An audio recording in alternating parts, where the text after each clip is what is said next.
Hello, everyone. Welcome back to my channel. My name is Jalen, and welcome to another episode of Reading the Room, a podcast in which I'm joined by a bookish guest to talk about something going on in the book world. Today, I have CJ from CJ Reads, who I'm very sure most of you will know who CJ is. But in case they do not, CJ, do you want to introduce yourself?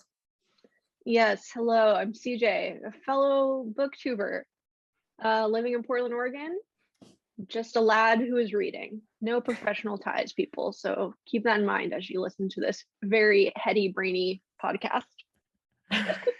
And today we have a big topic to tackle today, but I wanted CJ to join me in this because I feel like it ties well into something that she talks a lot about on her channel, which is the depressed woman moving novel. And so the topic is the trauma plot. There is a current literary Twitter discourse going around, particularly with the publication of Hanya Yanagihara's new book called To Paradise, about this framework for writing novels in contemporary literature called the trauma plot, as dubbed by Pearl Sagal, who is a critic that writes in the New Yorker. And so I will link below the essay that we are going to be discussing today. There's no need to read it before you listen to us. We'll dive into it directly, but that is the kind of framework for our discussion today. And then also a writer that CJ and I both love, Brandon Taylor, he wrote an essay in response to this essay, kind of expanding on the ideas presented in his own reflections on what the trauma plot is, what it means, how it's impacting contemporary literature. And so with the DWM focus that CJ has on her channel, I wanted her to bring her thoughts to it as well and help me unpack what this all means. Yeah. Is that a good, you think, summary of where we're at? Yes, we're just, boldly tackling the state of literature as a whole. So it's fine. Yes. We'll see if we can do it. Yeah. So I guess to start, let's talk about what this critic basically feels that the trauma plot is. And my takeaway from it is this sort of narrative structure that a lot of contemporary literature uses to frame plot in terms of having a character that's generally kind of seems to have something hiding from the reader, or is kind of reserved or introspective and reflective. And then later on in the book, something is revealed about this character's past, some trauma that they've experienced that kind of informs the novel. And so the critic in this piece is tackling whether she thinks that it is kind of overused, if it's effective, and what that means. Is that fair, do you think? Yes, I would say so. And also, she's questioning where the future of fiction is heading, since this trope is so heavily used right now. I mean, Jay, we were just talking like before the podcast, and I was looking in front of my shelves and I was like, I can't find a single book that's a piece of fiction that isn't inherently related to trauma somehow. So I think she's also opening up that conversation even more and saying, this is the state of affairs now. Is it working for us? What does it mean? What is its lineage? And also, where is this taking us into the future? Which I think is a really interesting question too. Mm-hmm. Yeah, I mean, so one thing that you and I tend to read a lot of is depressed woman moving novels. And I think in our last discussion, which I'll also link below, in which we talk about the DWM book generally, that kind of informs this discussion, is how My Year of Rest and Relaxation by my favorite author, Otessa Moshfegh, kind of feels like, in a sense, a blueprint of this style of book, in terms of we have this narrator who is quite reserved. She's sleeping for an entire year to try to like reset herself and her psyche and her mental health. And then later, like in the last third of the book, it is revealed something about her past and her familial trauma that kind of informs why she is behaving in the way that she does. And for me, it worked really well. But I mean, what do you think in terms of depressed women moving novels and introspection? Do you think most of them are trauma plot, or do you think there's some that like aren't, I guess? Yeah, I've been thinking about this all morning. Yes and no, like that's the least satisfying answer. But I think the DWMs that are working the best for us and are most innovative are kind of like taking apart and reconfiguring those trauma elements and poking fun at them almost. Like in the New York article, the critic talks about Lester by Raymond Leilani. And I think that was a perfect example of kind of walking the reader along these like anticipated traumas that you would expect from a contemporary novel written from a Black female experience in America, and all of the identity politics that lie within being inside of that space. But she talks about that as, I think, a more successful or interesting approach to DWMs, because it kind of turns it on its head and picks it apart while being inside of it at the same time. And I think that's kind of similarly what Fleabag does, right? And I think that was another example the author pointed to, that is just doing something slightly off kilter. So it's not just like purely an emotional well that the reader has to sit in with the author as they're working through whatever the trauma is, right? Does that make sense? Yeah, totally. And so I should have mentioned this to start, but I think even before my year of rest and relaxation, I think the key focus of this piece, it seems to me, and a lot of the discourse around this discussion, is because Hanya Yanagihara is publishing her new book. But I think another blueprint of this plot device, I guess, is A Little Life, which is a book that I have not read. I DNF'd it because of the discourse around it. I saw so much discourse, so many polarizing reviews, that I was reading it kind of just anticipating the trauma that I knew was coming. That's going to be unveiled, later in the book. And Brandon Taylor in his piece, and also in this piece by Pearl Sagal in the New Yorker, she talks about how it kind of becomes this very, I haven't read it, so I'm just kind of going based on what I remember from how they describe it, but it kind of becomes like a list of trauma dumping in order, for the sake of like characterizing the main character in that book, who has suffered a lot of trauma throughout his life that is later revealed that you don't know at the start, and her kind of piecing apart why that kind of doesn't work for her in that context and many people. And so, CJ, I know you read A Little Life back in the day, I believe. Yes, and so correct. what do you think about this discussion of A Little Life? I feel like it's the core of the discussion, so I want to start there. Mm-hmm. I read this book pre-bookish internet and my engagement in it, right? Like, I read it at release and didn't have all of the prior context around other people's reading experience to guide me. And I remember really liking the book at the time and thinking it was like very expansive and just new to me. I hadn't really read something that sweeping and that emotionally manipulative in a book before. But now, as I'm farther away from it, and you can see kind of the discourse around A Little Life and almost the like unbelievability of all of the compacted trauma that Yanagihara put onto Jude specifically as a character, it does seem a little bizarro to me. And this kind of gets back into our conversation about the author as a public figure that we got into with Rooney a little bit. Now all of these think pieces and pieces of literary criticism about Yanagihara and her identity politics and her relationship to gay men and her relationship to the queer community at large, and what it means for someone outside of an identity to write about it, especially in a way where it showcases and upholds and is kind of inflicting pain again and again, both to like the character and to the reader.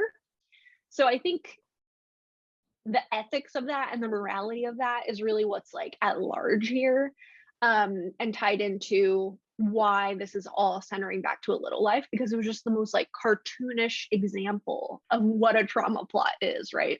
Right, definitely. And so one direct quote from Brandon Taylor's essay that I loved, and not to just like read a quote, but I think it's really, I don't know, apt for this portion of the discussion. So he says, "There's something kind of insidious, no, about the increased expectation that an author is to turn themselves inside out and slather their personal histories across the page. Identity used to mean a particularized set of experiences unique to one person, my identity, myself, who I am. But now identity means one's belonging to an affinity group based on some shared trait. Identity used to mean something loose and changeful. We grow, we change, we find out things about ourselves. And now it seems something hard and permanent, unyielding, determining the immutable parts of your life." And so I feel like I loved that portion of the essay, because I do think it's this weird question that I find often, particularly like even in like casual book reviewer circles, where people say like, well, is this person allowed to write the story or not? And I feel like the question, I don't want to say it's a boring question, but I feel like it places like the onus of criticism in the wrong spot. And I don't know, what do you think about that? Yeah, I agree. I wish I reread that Brandon Taylor essay before we started this conversation. But he is spot on with that. And that's also something that's been bubbling up in my reading life. Like I've gotten a couple of pushback messages from people being like, oh, did you know this writer did this thing? And you shouldn't be reading about him for that. You know, like all of that reading to a public audience and being in conversation with other people is really personally bubbling up for me recently. And I think it's all intrinsically tied together. I don't have any solidified thoughts about it, but yes, all of these conversations are happening at the same place. But what I think is really interesting about the critic and this New Yorker article is that her argument is less one about the morality or the politics of who is allowed to write trauma and why. It's about like form Mm. and how it doesn't allow readers to engage with text in the same way that she finds satisfying as a reader. So the part of the essay I really was drawn to was this element of co-creation, this element of surprise, where an author doesn't spoon feed you every element of whether it be the plot or like a character study or, you know, anything about the totality of the book.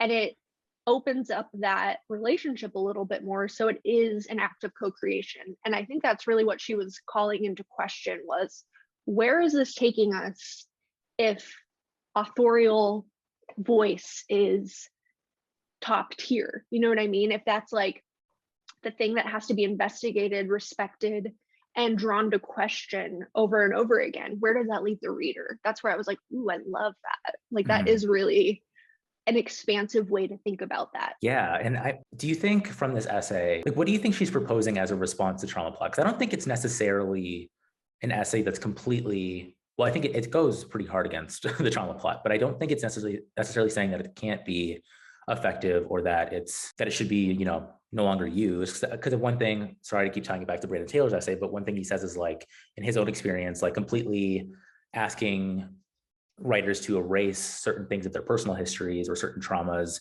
is unreasonable and doesn't really make sense to do so. So, I mean, what do you think she is proposing? I think she's proposing the insistence that authors don't make trauma a trope.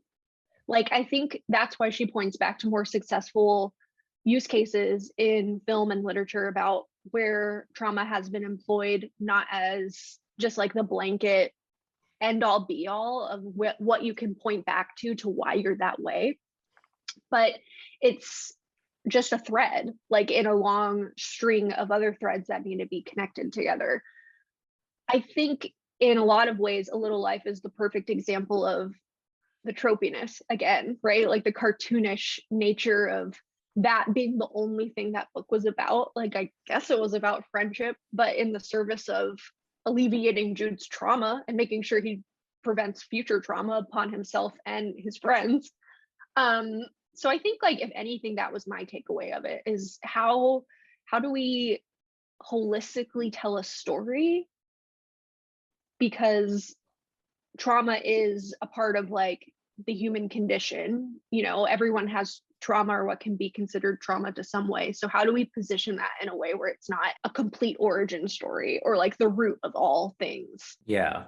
Because it also asks, like, again, like in the name of the device, trauma plot, like, is that really, this is actually something that Brandon Taylor talks about. He says, like, we all experience so many things constantly throughout our lives. Like, is that plot? Is that a story to Mm, just kind of like go back into your past and tell those things? Or like, what does fiction require of the characters to do something that kind of transcends those things? And I feel like sometimes in the case of A Little Life, from all that I know about it, I don't really think it's saying, from what I read about the book, it basically is like a book in which you're waiting for a main character to kill himself, is what I yeah. kind of gathered from it. But then Hani Yanagihara seems to be trying to frame that to have some like examination of what it means to suffer and like inhumanity. But it's like, is that the right framing to do such a thing on one character? I don't know. Yeah, it's almost like her attempt to linearize, like make a linear timeline of the trauma to move the plot along is the problem. Because trauma, like in that article in the New Yorker, it kind of goes into the fragmentary nature of it, right? How it's not an experience that you can look back on or recall or investigate as like a whole unit. It's something that comes and goes and shifts over your time.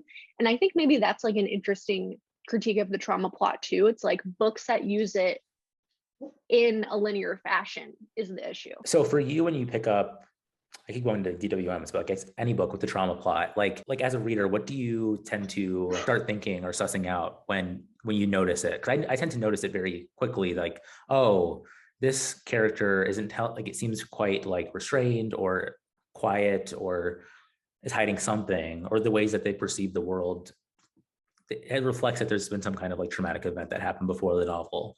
And does that tend to work for you when it eventually is unveiled? For example, My Year of Rest and Relaxation, like it worked for me, but I found getting a little bit sick of it. I don't know. Yeah, I think it's like that duality between searching and anticipation. Yeah. Like when reading a text has you thinking about things in a past context or something that happened prior to your relationship or introduction to whether it be a character or a plot device. I think that as a reading experience and a mode of reading does tend to work for me better than anticipation does. Because if we think about like the emotional ties of anticipation and what that means, that makes me feel thriller, it makes me feel plotty, it makes me feel page turner. You know what I mean? Like those are the things that come to mind when I think of a book that inspires anticipation. So I think that is where the DWM and the trauma plot merge, is that investigation and that searching for the reader to delve into what has come before their interaction with this book. Absolutely. And like, so after this essay was published, I was seeing some kind of response on Twitter from authors saying like, one tweet was like, if we're going to talk about the trauma plot, like My Year of Rest and Relaxation, like that was the most like blatant case of using trauma to provide narrative and like kind of hiding it from the reader, but it's very clear. And then it comes, and then like I know from watching many interviews with Moshfegh, like she loves flashback as a narrative device, and I think it's very effective in her books. But I can also see where it might also not be, or sometimes it kind of feels to me in other texts that it's kind of like a writer is examining a character and doesn't really know what to do with them, and so they just like, okay, let's go back to the past and traumatize them to kind of inform their like current character. And I feel like that can sometimes feel not like a cop out, it's not the right word, but like it's a device, right? It's like right. a choice. It's a choice that is now becoming a trend.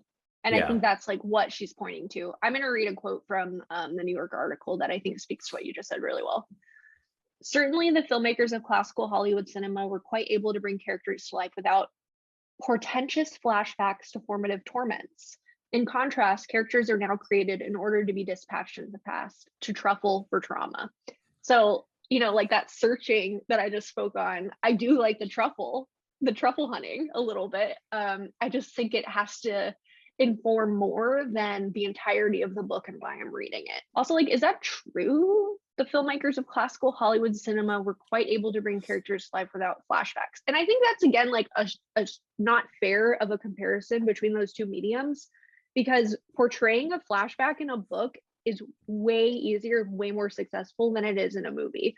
Like so many cheesy examples I can think of when characters are thinking through flashbacks in film, it doesn't work. Like those are just different medium approaches and strengths of storytelling. I think it's also like a temporal issue of like how much time you spend in a book versus a 2-hour movie. Did you watch The Lost Daughter? No, I haven't. I was going to read the book first, but is it good? Yeah, it slaps. That is like, maybe that movie is completely embedded in flashback versus present. And I think it's actually a really good example of a book being able to draw those comparisons between now and then. And I'm sure the book is operating on that same wavelength as well. It's just like a really good adaptation of that. I haven't read the book. Like, I'm trying to think of books that don't use trauma plot, right? So we were coming up with these before. Like, I think Sally Rooney's books, to an extent, kind of more so focus on like the personal relationships of, as like this micro, just analyzing the relationship in itself at a certain place in time and then kind of leading the reader from there.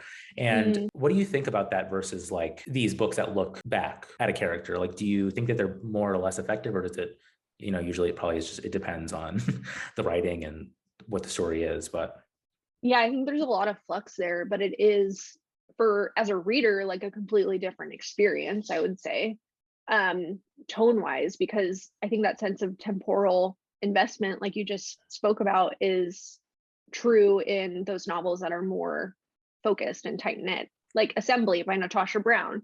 That book takes the place over what, 12 hours a day, 2 days. But I would say that's a trauma plot book. mm-hmm. Wouldn't Yeah, you? I would say so. Yeah.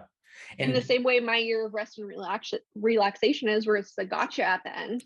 yeah. And what I like too about Assembly, though, that I think, well, I'll put two books together. I'll say Assembly on the one hand, and then also The Life of the Mind by Christine Smallwood. I think they both kind of subvert trauma plot in a sense, though, because, well, let me take Assembly first. So we have a Black woman working in finance who's very well off. And of course, she is reflecting on what it means to have gotten to her place in the world as a Black woman and the various things that she had to go through in that front. So that's like a reflection on her identity in that sense. But also, she gets a cancer diagnosis after the start of the book. It's not trauma in the sense that we're talking about it. It's like a new plot device that's added to add stakes to whether she's going to decide to live. You're right. Yeah. And so also, like on the similar vein, kind of, is The Life of the Mind. We have a white adjunct professor who, in the opening scene of the book, she just realizes she's had a miscarriage. Or is that right? Did she have a miscarriage on the first page? Yeah. Okay. Or did she recently have it? I don't know. But basically, that like introduces the start of the plot of that book, and is less about like her past. I find it's more so about like the new trauma and what that means for her. And I feel like those two are kind of more exciting, and they were both like in my top 10 of the year. Looks at women dealing with current or like newfound crises or plot elements, I guess, rather than just purely examining like myself sitting in my house thinking about all the things that happened to me over the last 20 years. It's more enticing to me, I think, as a reader, now that I'm thinking about it, but I don't know. No, I think you're so spot on there. And I think us unpacking that would be an interesting place for this conversation to go. So we just identified that sense of time, and as a reader, encountering the trauma freshly with the character feels different. Let's just say different to us as someone who reads a lot of books about sad people doing sad things. I think that's great. And then I wonder what it is about being in reflection with the characters about past traumas that is feeling weird. Is it like the sentimentality of it? Is it like earnestness? Is it the fact that we weren't there for that co-creation of their experience? Like, what is it in the sense of time passing and that look back that is feeling repetitive or worn out? I think I just had an idea. Hopefully I can say it. I can vocalize it. But I think it's this sense of when you start a novel and you're with a character like in the present moment, let's say, having the answers to whatever the author is setting up be in the past feels like it begs the question of why are we meeting the character now versus when they were experiencing the trauma, whenever it was in the past. And maybe that's the question of like the novel is serving as an exploration. I'm thinking this through as I say it out loud, but like as an exploration of a character now, it could be also, I guess I'm thinking of like first person narratives of like we meet a woman, like thinking through things in the present moment. But I don't know if I'm limiting what like novels do in that sense. But to me, like having all answers be already have happened in the past doesn't feel as exciting per se. Right. It's like, are we meeting them where they're going or what they've gone through? Yeah. And why, if the book is really about what they've gone through, why didn't we go through it with them? Yeah. Right. But maybe that's like a bigger hole to poke. It's like, well, you don't meet people and can't experience all of their past traumas with them, but you have to grow that empathy muscle and meet them where they're at with that like consideration that you don't always know everything about them. You know what I mean? So I think maybe there's obviously some nuance there. Like, I'm just trying to think too of like what an answer to trauma plot is. Is it like one of the many responses it could be in terms of maybe having less character focused novels, or like what, or interior, I guess, character focused novels? Is that like something that's more enticing for a novel to explore wider themes? Does it need to explore wider themes, or can it be contained within one, character's history? I don't know. I don't know if that question made any sense, but No, I like it. I think it's like the question of like being able to meet a character where they're at, like in Life in the Mind or Assembly, and experience the trauma with them. It both allows for like their individual perspective to be told, but I feel like those two books in particular are commenting on wider things besides that like densely interior mind that they're talking about, like with academia and race and child rearing and illness at large. Like the sense of time of being with them and being able to watch it all unfurl gives you somehow a wider view of the landscape that they're living in. right. You know what I mean? Like you would think it would be the inverse almost, because, as a reader, you're more removed. You can see the past. You can, be really explained and spoon fed.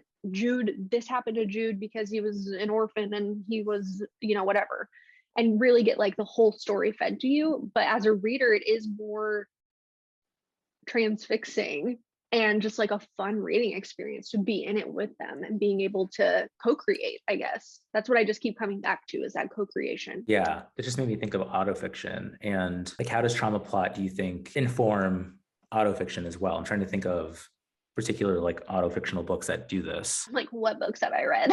Yeah, I'm trying to think too. I should have wrote some of these down before. Have I ever read a book? I can't remember any of them. Okay, autofiction. We have Hetty, we have Cusk, we have Awful, Claire Bay Watkins. We have a lot of our women. We haven't talked about too is like memoir and yeah, trauma plot in memoir and what that means when it was real. yeah, right. Like real recollections of remembering trauma. Mm-hmm. Versus like this veil of fiction that we can put over all of these books we're thinking through. Yeah, because I think what might rub people the wrong way about trauma plot versus exploring trauma in a memoir is this framework of a novel. And like, is the question, maybe, is trauma an exciting thing to explore in a novel versus because I think it's always going to be, or it's much more likely to be interesting if it's in a memoir, because it's like, it's a real life thing that has happened to someone. So you can't say like, I'm trying not to veer too far off, but like, say if A Little Life was a memoir of Jude, the response to that book would be way different, I think. Mm-hmm. Whereas when it's in a novel, it feels cartoonish. I'm not trying to say like this can't happen to a person, of course, but it's the fact that someone has written this into a novel, creating something herself that makes it feel odd to many people, I think. I think it's like the difference between in memoir, it's more of like an account of this happened to me, like bear witness to it. This is something that needs to be brought to light or have a readership, or usually can inspire some kind of more broad learning about like people's lived experiences. Yeah.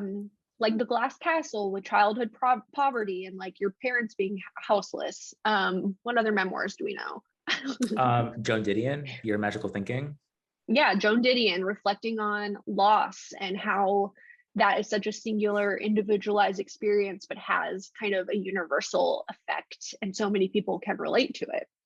I think it's something about that versus in fiction, it's kind of presented as like more myopic. Mm-hmm. It's kind of pointing back to, it can kind of dig out a feeling as a reader of like, okay, whatever. Mm-hmm. Right, like, yes, right. that happened to you and that happened to me, and we all have our personal trauma, whatever. We understand that that you went through this and it happened to you, but what next? Like, where are we going?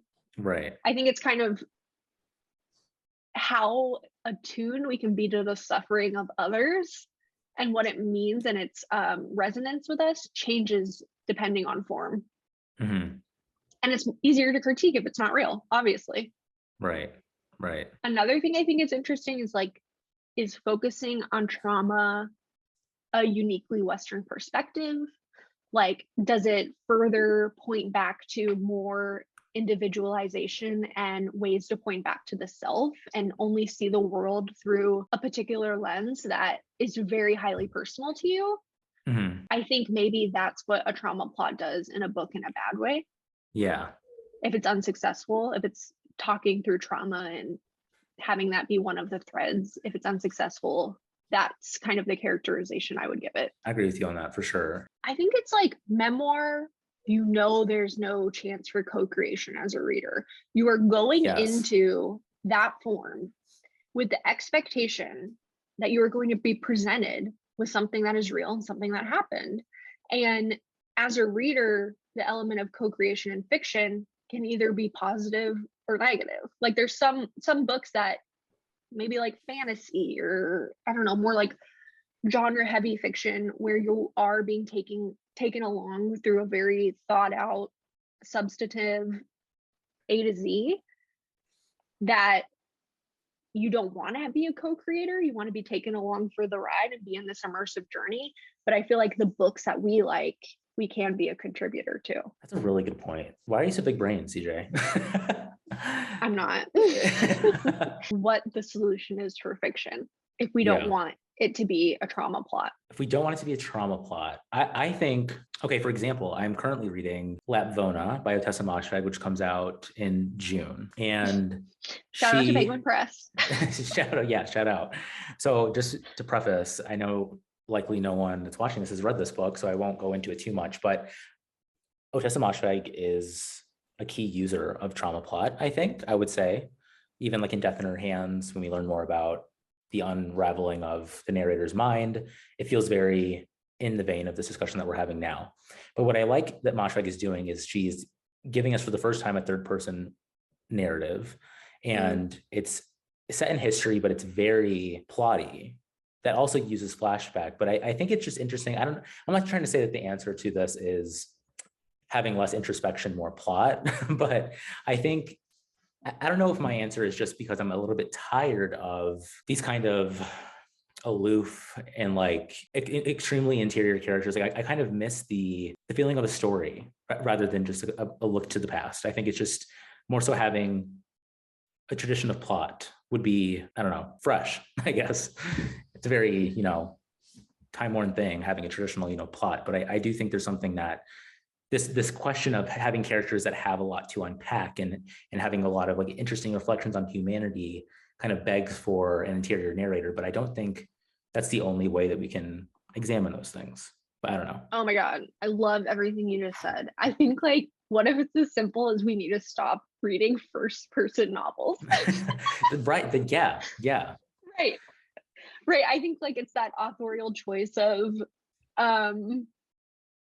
even removing themselves a little bit. Like being in third person does remove the authorial voice and doesn't give you so much comparison into like linking the author with the character, right? So I think third person and the revival of third person narratives, like with Franzen and with, but I don't know, A Little Life was third person. True. So it can't be wrong still. It can be bad still. Yeah, that's true. And because like it makes me wonder, like all these questions of like identity politics that we've been talking about, and like wondering like who is like, does this author have authorial authority to like talk about whatever they're writing about? It makes me wonder if like autofiction, for lack of a better word, is it like not the vibe right now? Like I feel like it's murking the waters. Vibe. It's not the vibe for us right now because we literally like binge ate it for the last 2 years of our lives just because we were like, oh, we got a taste of something we liked. And then our little stupid rat brains, like, really delved into it. So I think like on a personal level, we're sick of it. But I think like, obviously, since this piece of criticism was wrote, there must be a larger thread happening of audiences and readers at large being sick of personal narratives too. Like we're in a trend. I think this is just like us realizing we're in a big trend and people calling to question how this trend is going to evolve, because the trend for a long time wasn't realizing people had individual lived experiences. Like all of these accounts that left voices who needed to be heard out. Like that's a very real landscape that we're living in. And that rise of autofiction and first person narratives that are deeply internal and invested in identity politics is because of erasure and people not being allowed to tell their stories.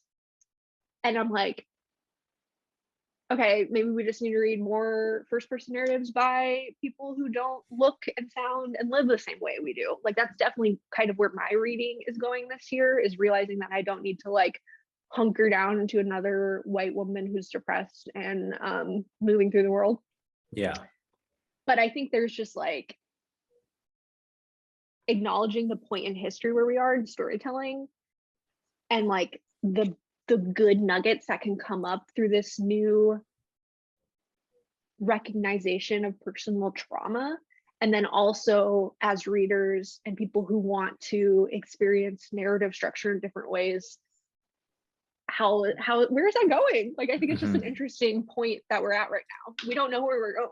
Yeah, no, totally. And like all these discussions will inform writers going forward. Like I think now, again, not everyone is on literary Twitter. Like I mean, a lot of people that are watching this right now are probably like, what are they on? Like meaning, like, why are we talking about this really? But it is a big discussion in like, in literary circles. And I'm wondering how this kind of, so at the end of Brandon Taylor's essay, he has a really, really good quick quote that you kind of touches on what you just mentioned. He says, the trauma plot, like all other generalizations about the fitness and longevity of narrative forms, will fade. It will be replaced by something else, some other operating logic that we project outward to comprehend the vast and unruly world in which we live. But like all frames, it's interchangeable, temporary, says more about us than the thing we're trying to describe. I mean, he's a genius, but I do think what we like us thinking about these books as trauma plot is our own reading of what it is. Like the book isn't like, dubbing itself as, okay, this is trauma plot. Like we are reading the unraveling of these stories as this framework. But I think it's just another lens that we could look at these books, is another way of approaching it. Right. And I think that's like why we're having so much trouble discerning, is every DWM a trauma plot? Like, we're trying to like really say what the trauma plot is. And all I can point back to is A Little Life. Like I would say My Year of Rest and Relaxation is not a trauma plot. Yeah. In my reading of that book, but maybe, okay, you can cut this out if it's a spoiler, but I thought we know her parents die like pretty immediately in that book, or do we not know until much later? I wish I remembered. Fake Moshfegh Stan. I think you're right. I think she at least hints at it, but I do remember there was one piece, I think near the end when she's doing like her long binges of sleeping with like the new prescription that she gets, that it gets a little bit more flashbacky in terms of like learning more about the parents. So I think you're right. And I think that book, while on a surface level can be described as trauma plot, I do think that kind of disregards the narrative device that she does in that book that's so interesting to me, is using this fake prescription drug to like internalize the narrator through her big binges of sleeping while still keeping the plot going and like doing something. Like I still think that book is quite singular in its approach to a DWM. I know it's been talked about excessively and people think that a lot of people don't love that book, and I understand it, but I do think I haven't read a book that's kind of as like satirical and while still being like sad and reflective and thinking about these topics in a new way that I think is exciting and hasn't really been replicated too well, in my opinion. I agree with that. Like in my memory, that book is about the lead up to 9/11 and that reveal at the end. Like that is that what people are referring to when they say it's a trauma plot? Like the preemptive, like unspoken emotional tether that was happening that like was supposed to be indicative of 9/11 in this character specifically. I don't know. Like I wouldn't say that's a trauma plot in the same way Jude's entire existence is a trauma plot. Right. I don't know. I need to reread that book. That's all that conversation made me think about. Yeah, no, totally. Yeah, I want to do a video on Moshfegh and like a ranking of all of her books, but I think before I can do that, I've only reread Death in Her Hands. I think the discourse around her is very interesting. But at the same time, I feel like Moshfegh is more so discussed in like hot girl TikTok culture than in like the literary scene. I feel like I'd never see Moshfegh's name come up, really. I feel like it's more so like the Cusks of the world, the Knausgaards, like Ben I think that Lerner. has to do with like marketability and profit success. You know what I mean? Like, of Mhm. course, we're not going to read like a Smart New Yorker article about Moshfegh if the teens are talking about her, Yeah. which And is then- like so much inherent ageism and sexism and just like garbage packed into all of that. But it's like what readership you pick up determines which literary circles you're running in, and that's like yeah. so not sometimes in the hands of the author, which is interesting. You know, again, that goes back to the co-creation of like how your book is received and how your work lives in the world once it's separated from you. Big time. And especially because I think, not to make this a pod about Moshfegh, but I think the aestheticization of just that one book, My Year of Rest Relaxation, like I feel like this weird, like young adult cultishness around her is so not accurate or reflective of Moshfegh's authorial intent, the themes in her books. It's very odd to me. And that's what I want to unpack in that video whenever I make it. I just want to be able to like clearly distill my thoughts on that. But like the book I'm reading now by her is batshit, I would say. Like it feels like it's very similar to Hurricane Season by Fran Melchor. And it's just like, Ooh. and it's just nonstop violence. And but she uses like this very historical and metaphorical examination of a plague. So she wrote it in COVID. So it's like her processing COVID essentially in this really like violent and unique way I've never seen her do before. But I'm like, so is Hot Girl TikTok gonna read this book about like cannibalism and like medieval times? I don't know. I don't know what my thoughts are on that, but it's just like it's odd to me the way that these trends kind of form. I know. I think so much of it is like the cover of My Year in Rest and Relaxation, like Yeah, the font, like it's so funny how powerful marketing is and can just like be a switch to move a book through the world, which we've seen with Rooney time and time again. You know what I mean? totally. What do we want from trauma in books moving forward? I think personally we want third person Yeah. account. I'm reading Crossroads right now by Jonathan Franzen, and I'm like, oh yes, like a normal book, like a normal book that's like giving me a cast of characters that I'm like not just in one person's mind, isolated in their craziness with them. I think like again, to point back to where we are, we're also like we're living trauma every day in this fucking hellscape, and we don't want to be alone with ourselves even more than we already have been. So I Yeah. think that'll be a trend in like what authors are responding to, as well as like maybe back to the big, you know, family arc narrative, back to a wide cast of characters, something that isn't completely emotionally and sincerely attuned with the interiority of a specific person's brain. Yeah. I think it begs it, given years of isolation, mostly kind of looking more macro. I think that's why even in newer things being published and just our reception to things, it's really interesting to me to see how we respond to it. And it feels like I don't even think about it like consciously, but I found that something that I'm really enjoying is more traditional narratives and just like less interior things. But I wonder if that will again change once we get sick of like, I don't know if that's the dichotomy there. It's just like interior versus like sweeping or like, you know what I Mm-hmm. mean? Or what is like the gray between those two things? That could be It's interesting. like the banger DWMs. Like that's what you just called out. It's like the things that are doing both well, like assembly and life in the mind, Right. where it's like conjoining that interiority, but also connecting it back so it has a bigger ripple than just the brain of one human, Hmm. which I think is when it happens and it's doing well.